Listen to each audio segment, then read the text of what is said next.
Hi everyone, it's Hope Yoder with Embellish, a division of R&K Distributing. I want to show you how to take a copyright-free image from the internet and Embellish Maker in a click turn it into a beautiful embroidery design. So the first thing that we're going to do is go to Google Images. So make sure you're on Google Images, and then if I wanted to find a eagle or a hawk, I would type in the word hawk. And then I recommend typing in line art. And the reason I recommend that is because then you're going to get simple black drawings as opposed to this. Now, obviously, I want to point out that the cleaner the artwork that you try to get the software to make into an embroidery, the easier it's going to work. For instance, this hawk right here, there's a lot of shading, a lot of tiny fine detail work, and so that's probably not going to be a good image for me to choose. But if I would choose something like this, then that's going to be much easier. So don't try to do the impossible, just try to let the software do its magic. Now, people ask me all the time, well, what about copyright? So for instance, this hawk is amazing, but this is from Shutterstock. In order to use it, I would have to purchase it, and then that would give me commercial rights. So you can certainly go to Shutterstock or a page like that and purchase this so that you can turn it into embroidery. But when you're in Google Images, I'm going to ask you to click on Tools. And when you click on Tools, you'll see another drop-down menu, and then you want to look into Usage Rights. Click on the drop-down menu, and then click on Labeled for Reuse. And when I do that, Google Images is going to filter all the line art hawks that I may use in Embellish Maker to turn it into an embroidery. So let's find something that is simple. So for instance, again, something like this would be really a bad choice because you've got all the shading. It's going to be a lot harder for the software to clean up the lines. And I don't know what this Egyptian hawk is, but that would be very easy to see. Or something like this. That might be a really cool embroidery design. So let's just try this. I know I have one saved that just works beautifully, and I think this one will too. So I am going to right click, and then I'm going to save the picture as something, and I'm just going to keep it on my desktop so that I can find it very easily. Actually, we'll put it in this dealer training USB folder because that's a hawk that I know is going to work beautifully.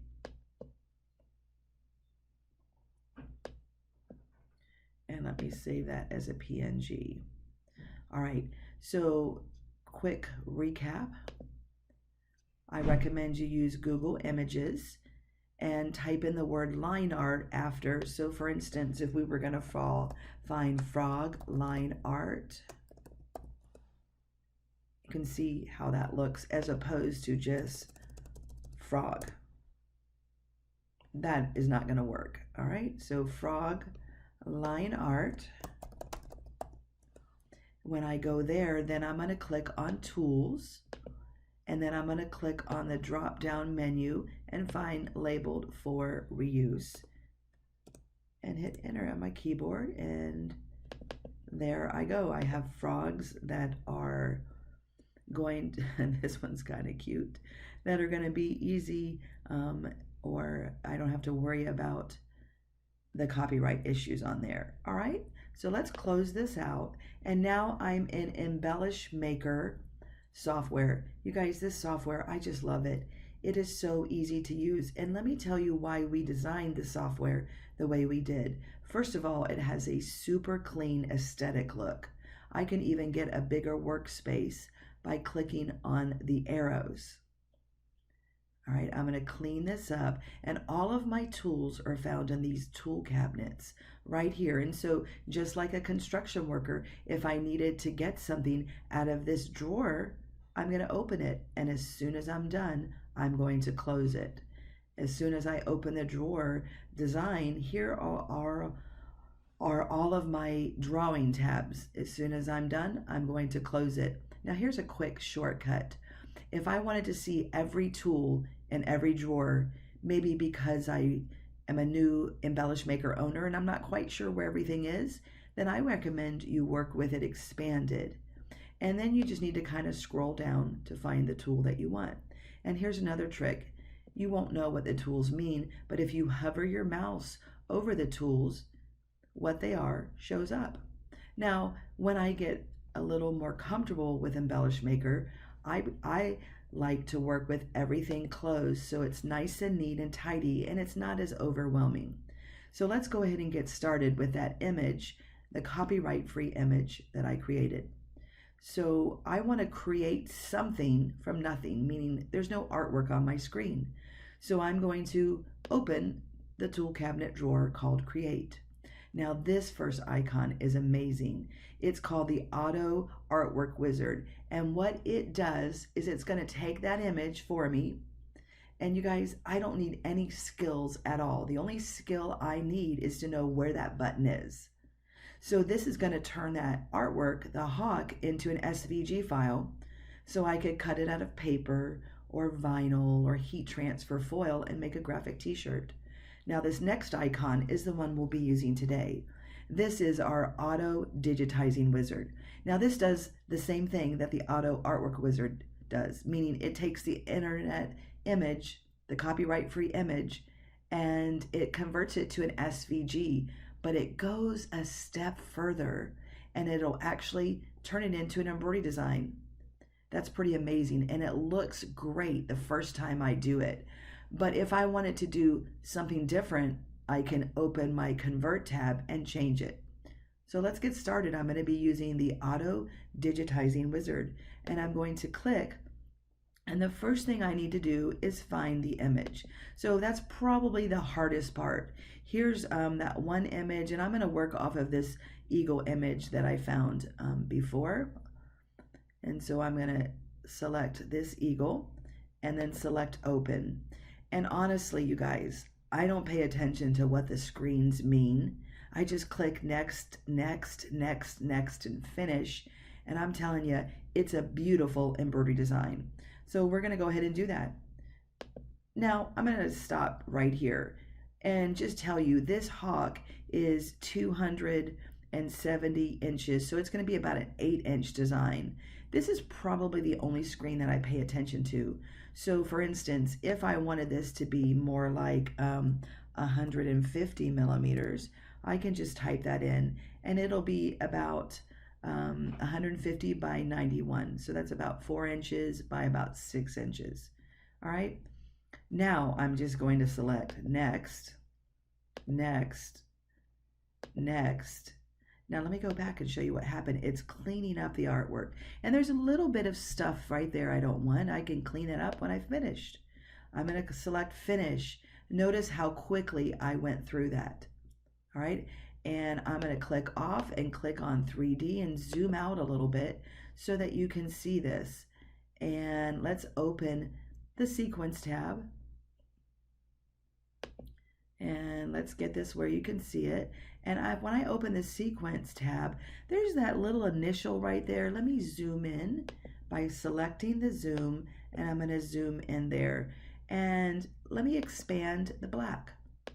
And let's see, I can drag my mouse around it by doing this, or I can select the elements in the sequence window. To select more than one item in the sequence window, hold down Control and then select both. Now I can select Delete on the keyboard. Before I do that, do you notice the little X up here? Well, I have these cool shortcuts around my selection box because I'm the proud owner of Craft and Cut software program.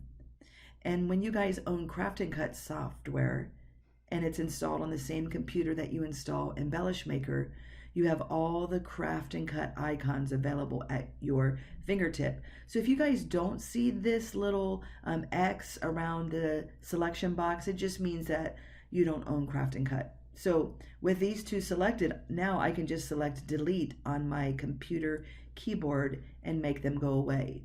To close all of this, I can simply select the collapse. To see it full screen, it's this little magnifier next to 3D. Now you guys, I have stitched this out. It looks amazing, and you would love to stitch this out. So to do that, I'm going to select File, Save As, and then I'm going to save it as a WAF. That's my editable file. That means if I stitched it out and I didn't like it, I could open the WAF and resize it, or change the fill, or convert it to Mylar. So I'm going to do two things. I'm going to save it as a WAF, all right? And then I'm also going to go back and do File, Save As, because I can't embroider a WAF. That's just my editable working file. So you have all of these file formats that you can save it to. So pick the one that your embroidery machine reads. So you're going to save it twice, and we'll pretend I've done that. And I stitched it out and I said, you know, maybe this fill pattern, I want something different. So the WAF file lets me edit this without starting all over again and creating the design. And that's going to be found in the properties window. And the pattern type, if I click here, then a drop-down menu appears. And look at the pink area. That's my highlighted area. And let's see what happens when I select random and apply. All right, a little bit different there. Let me zoom in a little bit here so you can kind of see this pattern that we're changing. All right, that's what random looks like. Let's try this, a little bit different. Or I could try this. All right, so you kind of get the picture how to change things. So if I don't like what the software does, no problem, I can change it. Now let's do something amazing. Let me go into the Convert tab. I'm going to open that drawer, and I have to select something. Notice when I have nothing selected, I can't do anything with these icons because number one, I need to have artwork on my screen or a design, which I do, but until I select something, I can't do something. So I'm going to select this portion, and I'm going to travel over here, and I am going to select Mylar. Let me first come over to the sequence window and close this. Now watch what happens when I select Mylar. Oh yeah, I like it. Let's turn this into a dark gray. And I want the last color to be dark gray. And I want this color to be, let's select blue. Check this out. If I click on the little area down there, the design colors that I've used are right here, and I can select these as blue. So I can change that to Mylar if I wanted to. All right, and I'm just selecting the undo arrow, and I can go back, and I also could select this all as chenille. And so when I stitch that out, I would have a fluffy eagle. That's pretty cool. So let me tidy up my workspace here to keep it nice and clean. But I'm going to go back and I'm going to convert this to just a standard fill, which is right here. So this is pretty darn cool what you guys say. I created a design from nothing with no skills whatsoever, and that's the beauty of Embellish Maker. Embellish Maker makes so many things or converts so many things. So if you want to find an image from the internet and you want to make it a design, number one, make sure it's copyright free. Go back to the beginning of this video to see how to find copyright free Google images. Or I'm going to leave you with this one more tip. Before I do that, let me show you the icon that I used to make an SVG file and digitize it for me. I didn't have to have any skills. I just love that. So another source that I use quite a bit that I'm going to tell you about is a website called pngtree.com, and you can get free downloads every day, 2 that are royalty-free PNG images, and then you can use those in Embellish Maker. All you have to do is follow their rules, and this is a great resource to get 2 free images a day. I hope you enjoyed this video. If you love Embellish Maker as much as I do, please go to RNK-Embellish and then look under products and then look under software. And please, I can't wait to see your positive review. Until next time, happy stitching.